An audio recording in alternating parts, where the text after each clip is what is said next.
ইউরোপীয় ফুটবলের এই চলতি মৌসুমটি এখন পর্যন্ত বেশ আকর্ষণীয় ছিল। আমরা ইউরোপের শীর্ষ ক্লাবগুলোর পারফরম্যান্স খুব কাছ থেকে দেখেছি এবং একটি বিষয় বারবার চোখে পড়েছে, কিছু নির্দিষ্ট খেলোয়াড়ের অনুপস্থিতি দলগুলোর খেলার ধরনে এবং ফলাফলে বড় ধরনের শূন্যতা তৈরি করেছে। এই অনুপস্থিতিগুলো এতটাই স্পষ্ট যে মাঠের পারফরম্যান্স দেখে সহজেই বোঝা যায় এই দলগুলো মরিয়া হয়ে একজন বিশেষ খেলোয়াড়কে মিস করেছে। আজকের ভিডিওতে আমরা সেই 7টি দলকে নিয়ে আলোচনা করব যারা এই মুহূর্তে একজন নির্দিষ্ট খেলোয়াড়কে দলে ফিরে পাওয়ার জন্য হাহাকার করছে। আমাদের তালিকা শুরু করা হচ্ছে চেলসিকে দিয়ে। ব্লুজদের ক্ষেত্রে কোন খেলোয়াড়ের অনুপস্থিতি সবচেয়ে বেশি অনুভূতি হচ্ছে তা সম্ভবত বলার অপেক্ষা রাখে না। তিনি আর কেউ নন, কোল পালমার। এই তরুণ ইংরেজ তারকা এই মৌসুমের শুরু থেকে ইনজুরিতে ভুগছেন। আগস্টে কুচকির ইনজুরিতে পড়ার পর সেপ্টেম্বরে তিনি মাঠে ফিরলেও দুর্ভাগ্যজনকভাবে কয়েকদিনের মধ্যেই সেই একই ধরনের চোটের কারণে আবারও ছিটকে যায়। পালমারের অনুপস্থিতি সামাল দিতে চেলসি তাদের 10 নম্বর অ্যাটাকিং মিডফিল্ডারের পজিশনে 6 জন ভিন্ন ভিন্ন খেলোয়াড়কে চেষ্টা করেছেন। পেদ্রো বার্নাতো, এনজো ফার্নান্দেজ, রিস গোস্টু, এবাস্তাও এবং আন্দ্রে সান্তোস। কোচের এই ক্রমাগত পরীক্ষা নিরীক্ষায় প্রমাণ করে যে পালমারের জন্য একটি উপযুক্ত বিকল্প খুঁজে বের করার চেষ্টা তারা কতটা হিমশিম খাচ্ছেন। পালমার দলে কি নিয়ে আসেন তা আমাদের সকলেরই জানা। তিনি প্রচুর গোল করেন, গোলের সুযোগ তৈরি করেন এবং আক্রমণ ভাগ ও রক্ষণ ভাগের মধ্যে একটি চমৎকার সংযোগ তৈরি করেন। তাকে ছাড়া চেলসি প্রতিপক্ষের বিরুদ্ধে ম্যাচগুলোতে শেষ করতে এবং জয় নিশ্চিত করতে রীতিমতো সংগ্রাম করেছে,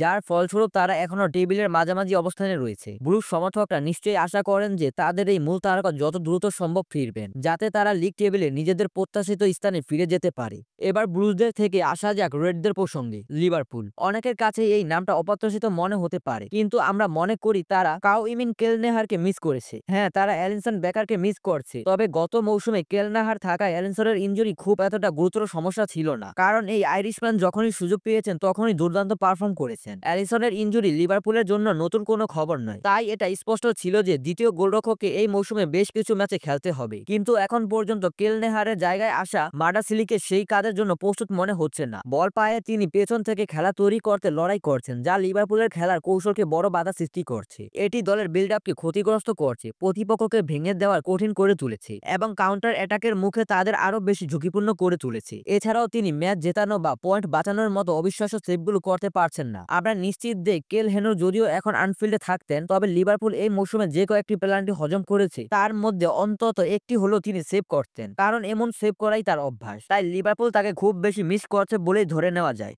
আমাদের তালিকায় আরো কিছু প্রিমিয়ার লিগের দল আছে। আপনি কি অনুমান করতে পারছেন তারা কারা এবং তাদের কাকে মিস করছে? কমেন্ট বক্সে আপনার মতামত জানান। আর আপনারা কমেন্ট করার সময় যদি চ্যানেলটিকে সাবস্ক্রাইব না করে থাকেন তবে এখনই সাবস্ক্রাইব করে নিন। এরপর আমরা আলোচনা করব ইতালিয়ান ক্লাব এসি মিলানকে নিয়ে। হয়তো অনেকেই এখন বিষয়টা খেয়াল করেননি, কিন্তু তারা মরিয়া হয়ে মিস করছেন ক্রিস্টিয়ান পুলিসিকোকে। মৌসুমের প্রথম 8টি ম্যাচের জন্য তিনি উপলব্ধ ছিলেন এবং এই সময়ে তিনি সরাসরি 8টি গোলে জড়িত ছিলেন। তার অবিশ্বাস্য পারফরম্যান্সে ভর করে মিলান এই 8 ম্যাচের মধ্যে 6টিতে জয়লাভ করে এবং তারা সিরিয়ার টেবিলের শীর্ষে ছিল। কিন্তু হ্যামস্ট্রি ইনজুরির কারণে তিনি মাঠের বাইরে চলে যাওয়ার পর রুসোনেরিরা তাদের শেষ 3টি ম্যাচের মধ্যে একটিতে জিতেছে এবং বর্তমানে তারা টেবিলে 4র্থ স্থানে নেমে গেছে। এই পরিসংখ্যানই বলে দিচ্ছে যে তারা এই আমেরিকান তারকাকে কতটা মিস করেছে এবং এই মৌসুমে সিরিয়ার শিরোপা দৌড়ে নিজেদের টিকিয়ে রাখতে তাকে যত দ্রুত সম্ভব দলে প্রয়োজন। পিএসজির পরিস্থিতি অবশ্য কিছুটা ভিন্ন। তারা এমন একজন খেলোয়াড়কে মিস করছে যাকে তারা নিজেই দূরে সরিয়ে দিয়েছে। হ্যাঁ, আমরা কথা বলছি ইতালিয়ান গোলরক্ষক জিয়ানলুইজি ডোনারুমাকে নিয়ে। প্যারিসের এই জায়ান্টরা তাকে ভীষণ মিস করছে, এটা মানতেই হবে। তারা এখনো লিগ ওয়ানের শীর্ষে বসে আছে ঠিকই, কিন্তু মোনাকো, মার্সেই এবং অন্যান্য দলগুলো তাদের ঘাড়ের কাছে নিঃশ্বাস ফেলায় তারা মোটেও স্বস্তিদায়ক অবস্থানে নেই। এর একটি বড় কারণ হলো তারা প্রত্যাশার চেয়ে অনেক বেশি গোল হজম করেছে। এখন পর্যন্ত লিগে তারা 9টি গোল খেয়েছেন, যা গত মৌসুমে এই সময়ের তুলনায় বেশি। তারা চ্যাম্পিয়ন্স লিগে শীর্ষ 5টি ইউরোপিয়ান লিগে যে কোনো দলের চেয়ে তারা 3টি গোল বেশি হজম করেছেন। এই গোলগুলোর মধ্যে অনেকগুলোই এমন যা একজন শীর্ষ স্তরের গোলরক্ষকের সেভ করা উচিত ছিল। আমরা এমনকি উয়েফা সুপার কাপে টটেনহামের বিরুদ্ধে ম্যাচ থেকেও একটি লক্ষ্য করছি। সোজা কথায় ডোনারুমার বিকল্প হিসেবে আসা কাবালিয়ার তার মতো শর্ট স্পোর্টার নন এবং তার হজম করা গোলগুলি দলটিকে তিলে তিলে মূল্য দিতে বাধ্য করছে। লরিয়েন্তেনের বিরুদ্ধে ড্র সহ তাদের শেষ 6টি ম্যাচের লিগ ম্যাচের মধ্যে তারা মাত্র 2টিতে জিতেছে এবং এই সময়ে তারা 6টি গোল হজম করেছে। ডোনারুমা তার অবিশ্বাস্য সেভ দিয়ে দলকে ম্যাচ জিতাতেন। পিএসজি সত্যি সেই ম্যাচ জেতানো মুহূর্তগুলো মিস করছে।